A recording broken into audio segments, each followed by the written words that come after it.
Axir bu otammi? Abdulla Qodiriy adolatni qonun kitoblaridan avval inson vijdonidan izlagan. O'tgan kunlar sahifalarida esa bir oilaning taqdiri orqali butun jamiyatning dardi aks etadi. Bo'pti, ketaver, Hamidboy.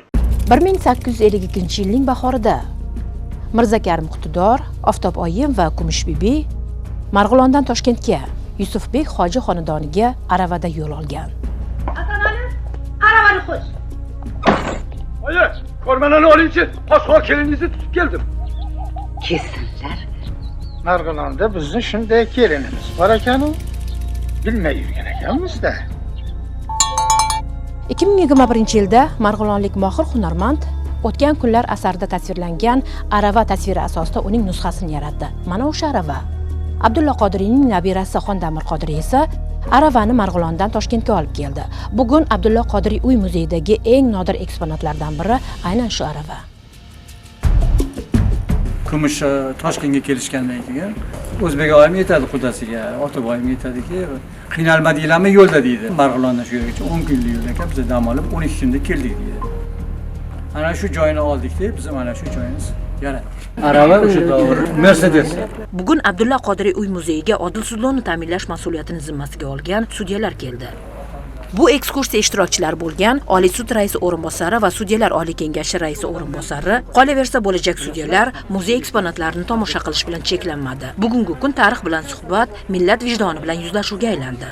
Odil sudlov uchun qaysi jihatlarini biz hozir yoshlarga yoki sudyalarga ko'rsatishimiz mumkin deganda, ko'z oldimga mana shu o'tgan kunlarda romanidagi Otabek bilan qaynatasini xonni oldiga olib borishganlarida asossiz tuhmatlar, asossiz ayblovlar orqasidan kelib hukm qilinayotgan va hozirgi so'z bilan aytilayotganda endi sudga o'xshagan jarayon ko'z oldimda gavdalandi. Insonning taqdiri, unga nisbatan chiqarilayotgan hukm bir mansabdorning xohish irodasiga va o'sha paytdagi mamlakatning siyosiy vaziyatga bog'liq bo'lib qolganligi xayollarimdan o'tdi-da va ana shu joyda aynan Kumush bibi olib kelib bergan bitta dalil ularni oqlanib xon tomonidan afv etilishiga asos bo'ldi. Romanning mana shu parchasi aynan biz sudyalarga juda ham taalluqli. Opamlar jiyanlar. Mehmonlar orasida Abdulla Qodiriyning avlodlari ham bor. Faxriy sudya Farruxa Muhiddinova yurtimiz sud tizimida oddiy sudyalikdan boshlab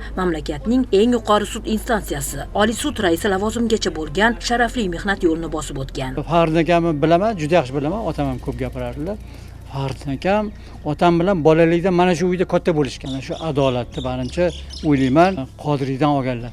Mana shu o'tgan kunlarni o'qib, Mehrobjon Chayanni o'qib, Qodiriyning tarbiyasini ko'rib, o'zini ko'rib, yurish-turishini ko'rib, menimcha adolatga mehr qo'yganlar. Ana shu sohadan ketganlar deb o'ylayman men. Bejiz emas bu. Odamlar sudya bo'lganlar ham.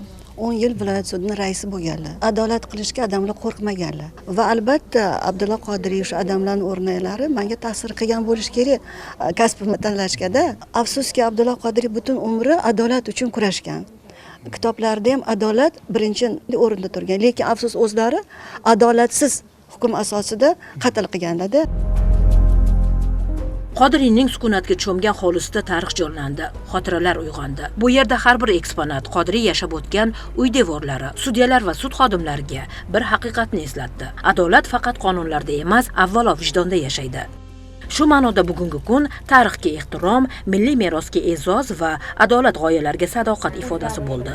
Mo'tabar Nurmuhammedova, Aydus Ermekbayev, Zohidjon Mamasoliyev, Toshkent.